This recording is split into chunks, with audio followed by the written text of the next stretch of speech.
Star.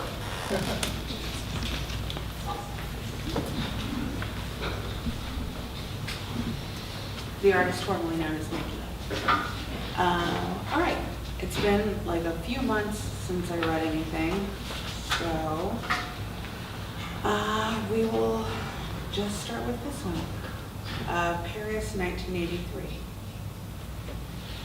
I imagine my mother walking the Champs-Elysees on the way back to her dorm, a crisp evening, the scent of gesso and paint thinner looped in the loops of her hair, a canvas barely wet under her arm. I still have all of her paintings, or at least the ones that did not sell. A number of still lifes, a replication or two, and a portrait of me, still an infant, peering out my bedroom window through lace curtains at all I could behold. Because I was too young to understand and too restless to pose for a professional, my mother took the brush into her own hand and captured me at play, poised against the work glass as a ready adventurer, cheeks as flushed from excitement as they were from crying when I discovered the painting in my 20s, the afternoon of her funeral. 9 years, I say, and write another line. One should live now. And so I do. One foot in front of the other, except if I choose to swim. Stretch out my arms, beat on against the waves of grief as they come, pausing only to leave my heart to rest or my mind to wander. If I will be dead longer than I am alive, what would it mean to be a stone at the bottom of a marble sea? I wanted to know if we would be together, so I opened the family Bible, but all I found was a postcard from 1983 and that picture of you looking out over Montmartre. And this is another poem.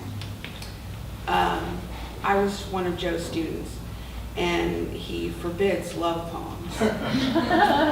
And I break that rule all the time. And for that reason, this poem is called This is a Love Poem. This is a love poem, written never before and 1,000 times, for a rare love returned.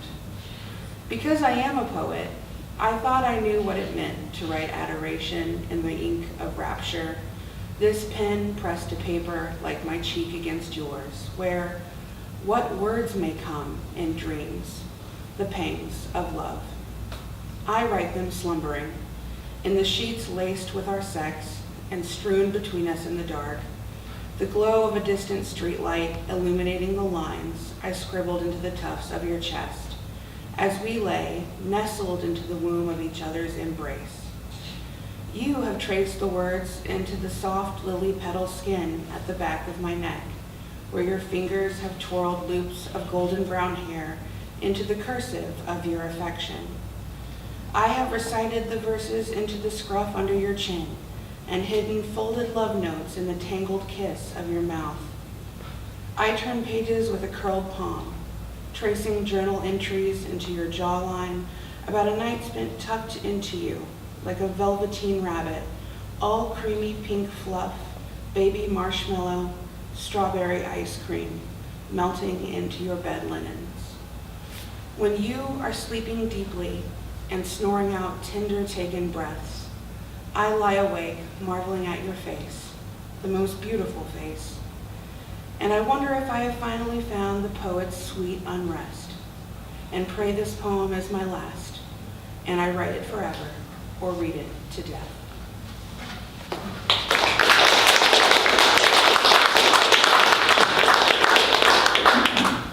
And earlier, John mentioned yesterday's tragedy, which was hard to hear about, and I heard Lyman Grant read directly after hearing about it, so imagine how hard that was. Because he's a very profound poet. And so I brought out a poem that I read, it's the last poem I read before I read aloud today, called How to Fight, How to Lose, and How to Win. Part 1. I heard a voice quietly whispering the word hope, as if afraid, almost ashamed, because someone said not to do that.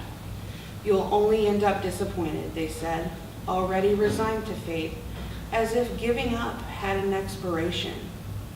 But still, I hope, I carry it like a secret, a locket, a weapon, a vial of sand I took from the shoreline of paradise, itself a stolen moment, a dream I had waking, of a place with a horizon so distant that you could only see the sky, the tide rolling in hard, the salty sea wind ripping at your clothes, begging you to dive in, to fight the current. I resisted then, but I won't resist now, because I indulge in the fight. Fists and limbs and words and screams and tables turning. The dark horse, the white knight, I love a good fight. Part 2. Go inside yourself. Make a fortress of your memories. Keep them safe in a shoebox. And if you can't look at them without falling to pieces, then don't. No one has to know about the shoebox. I have one, filled with letters from my mother, written on cat and mouse stationery, my grandmother's hairpins, and a bottle of her perfume. The best friends forever necklace I got in high school that she doesn't know I still have. We never see each other anymore. Turn away from those who saw you fight. Take a moment in the dark. Let the victorious have a moment in the sun. They will call it gracious when you slip out the back door unnoticed. Drive out to the country and soak 100 pages in salt water. Dry them on a cold day, gray sky, no snow. Light a fire, write down the names of everyone who hurt you. You remember them now, and throw them into the flames. The embers will glow green and purple, and the wind will take them everywhere. Scream. Ball up your fists, fall to the ground, find the pain in your throat and force it out. Cry until the sobs break you in half. Bleed from a wound you know you cannot heal. Stretch a single moment of agony into a black hole. Push yourself over the edge. Die there and live again. Part 3. I asked him if he's ever been in love like this, because I wondered if he felt it too.